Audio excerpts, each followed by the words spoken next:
The next most expensive tool that we're going to buy will be the gas flue analyzer. We all have to have them. So if you want to do cookers and fires, you're going to buy the most expensive one that there is, because they will need different probes and etc. But if you're like me and I just did boilers, then I just buy the basic one. So don't buy anything more than £400 because you don't need it. You just need the ones that go in the flue, and the rest of it is fine. So as always, shop around. One good place I would suggest is go to the 3 manufacturers that we've got here, Anton, TPI and Kane. Get in touch with the rep and say, have you got one that's maybe a year old or 2 years old? And you can probably save £100 or £200, but it's worth a try.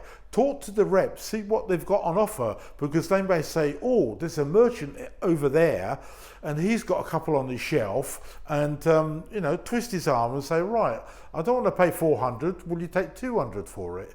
And you've got yourself a really good analyzer. Any of those 3 are brilliant.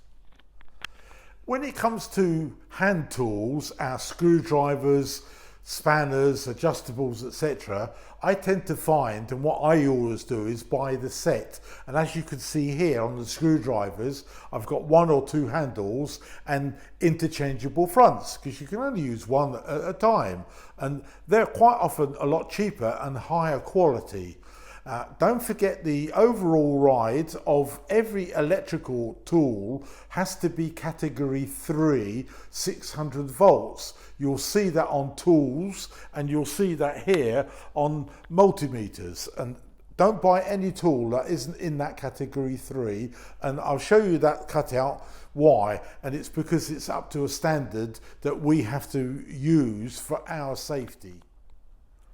Multimeters. There's a bit of confusion about which is the one that you should use or shouldn't use. When engineers come on a course, usually the Thursday or the Friday beforehand, I send them an email saying, looking forward to seeing you, here's the map and what to bring and what not to bring as regards to multimeters. And sometimes on a Wednesday, an engineer turns up and says, oh, I got this from a toy shop, or even smaller, it cost me 10 quid, can I fix that boiler? And how we laugh, oh crikey almighty, it's so funny, it's rubbish. Sometimes they come with this. Now, this is a ring main tester. All right, so electricians use these, but it's limited to what you can do here because it's missing a few things. It's missing a thermometer, that's extra. It's missing hertz, that doesn't exist in this world. Sparkies don't understand hertz, which is fine. It's not their job, but we do. So again, please don't buy these. They're not for breakdown engineers fixing boilers. They're for other electricians who do other functions. So that's fine. If you want a nice entry level, this TPI is brilliant. It's on our shop in the website, and it's very, very popular because it's got AC, DC and resistance, which is ohms. And that'll get you a long way in and give you that confidence without spending too much money. The one that we've always used here, or for the last few years at least, is this Exet. And what you have here is not only your AC/DC, but you've also got hertz, which is compulsory to us because we measure fans and pumps and all sorts of components inside in hertz to get the actual correct value and what's actually going on with it. So hertz is compulsory for us. This is what you need to look at.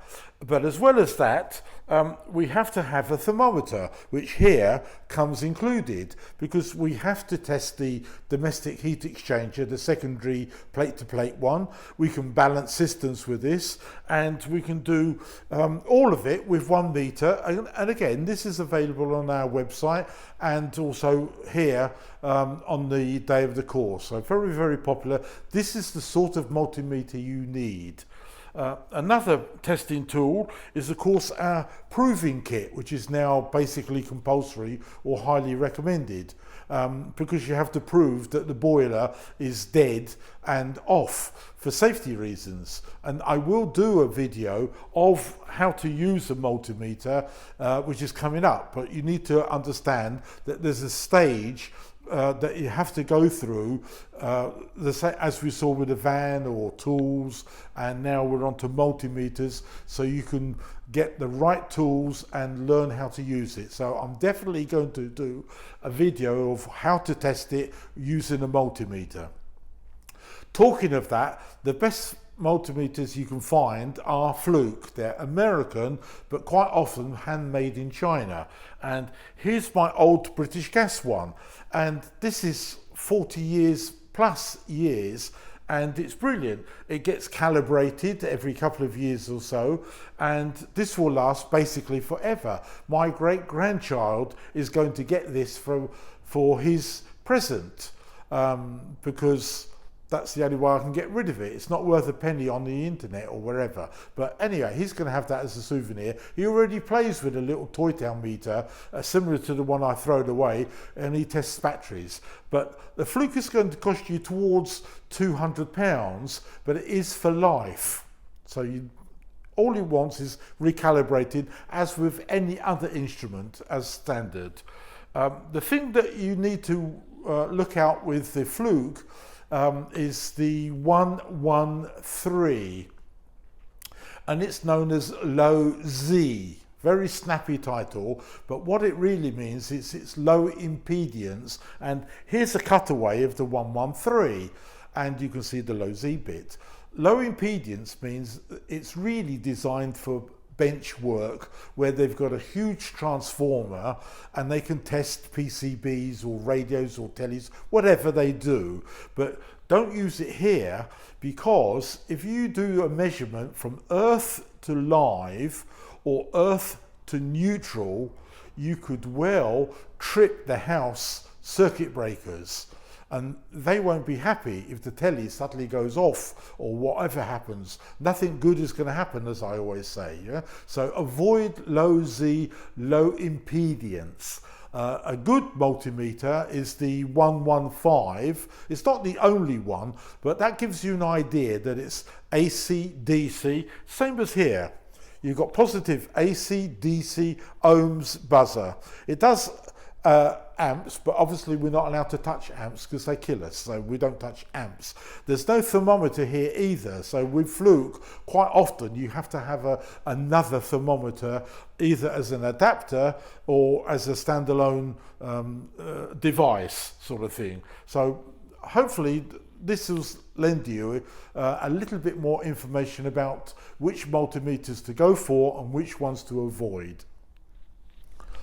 As well as the big tools, we need some specialist tools to repair this. So where I've gone round factories and I've spoken to other trainers and other engineers and saying, oh, we do this with one of these or one of those. So I'd like to share some of the components. I've already made a video on this laser thermometer, so have a look at that one. And the same as TB118, the testing proving ones, there's a separate video for that as well. So have a look, and that'll just add to the thing is. Where this goes in is, of course, we can balance radiators and we can shine it into water and we can test that thermostat. We test it at 30, it says 30. We turn it to 60, this says 60. Then we turn it back to 30, this says 30, and that proves that that thermostat or that sensor is working correctly. So they are dangerous because of the laser, but a very useful tool, very useful indeed. Another thing here is this watering can. Every year the trap and the pipes have to be flushed out on the condensing side. So we pour some water into here and gently pour it in where the analyzer goes. And that will then put a small amount of water through here, through the trap and out into the condensing exhaust pipe. If you're not sure of the trap, remove it, clean it and put it back. But this is a quick way of seeing whether it's blocked or not. And you need the stiff brush to go round the edges of the main heat exchanger to make sure that the gaps are clear, and the fumes can go through the gaps and out through the flue, as we've done on other videos. The other thing that goes hand in hand with that is distilled vinegar. So we spray the insides around and then we clean it with the brush just to help, and you need 2 or 3 goes. So that's a very useful one, but it must be distilled vinegar so it's white in there. Now, if you have a multimeter, for example this one, because it's got extra features, the yellow button here that you can see on the front is near field voltage, and where it comes into place is that we can test whether there's voltage going through without touching. Sometimes it's known as contactless voltage tester, or it's got a few other names, but really if we press the button we can see here without touching that there's voltage going through, and we do the same thing here to avoid electrocution.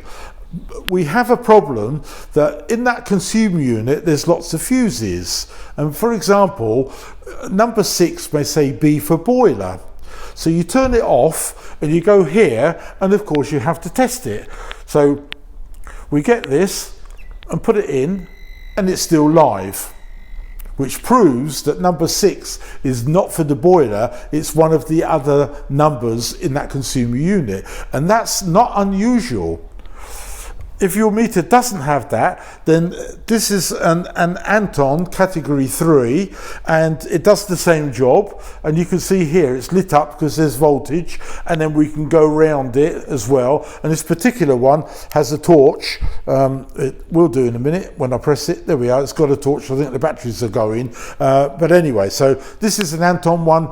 Highly, as always, they're always super duper in that respect. Another tester, a ring main tester, is this voltage one. Just plug it into the volts, and then as you can see here, you can tell whether you've got cross polarity or missing a neutral or missing an earth, and if you press the coloured button it would then trip that circuit breaker, and then you can see, is that B for boiler that's tripped, or is it another one and they've made a mistake in the setup for it. So that's a useful tool that we need to have. Going over to the expansion vessel, a tyre gauge. Normally we buy these in bars, but if you've got PSI, 1 bar is 15-17 PSI. We made to make sure that every time we drain down the boiler for some reason, we always check the expansion vessel without fail and make sure it's got 1 bar for a normal house or 1.4 for a larger property. If water comes out for there for any reason, we need to replace that Schroeder valve, which we can buy from a bicycle shop or a Halford's car shop, they sell them, or a tyre place that replaces car tyres. They will have Schroeder valves that they chuck away or recycle. Perhaps if you ask them nicely, they might give you a handful. But this is the tool that I've got a close-up for it that removes that valve, and here's the pencil type one, the screwdriver type one. They come in different colors, and you just unscrew it, put the new one in, and it's finished. And then we just pump it up with a foot pump, which I haven't got here, but obviously we need a reasonable foot pump or some method to top it up. Another useful thing here is a separate pressure gauge manometer, basically. Now every gas flue analyzer has that built in, but it's a bit of a pain to remove. For about £100, this is original Anton, you can see by the colours, but before the name came in, and now you have to have 2 so you can do the variations between it. So this is not allowed to be used as a single outlet, and we use these not just for gas valves, but we put them on the the flue to check the pressure, so we know whether the air pressure switch, or the fan switch some people call it, is actually working correctly. And we can only do that with a digital manometer, because water gauges are not accurate enough, they're not good enough. So it has to be digital, has to have two connections to it, so we can have the plus and the minus side. So here's a few things. If you've got any more, get in touch with me via info@mrcombi.com and show me what tools or hints that you've got as well. But hopefully this has helped you along the route to becoming a breakdown engineer.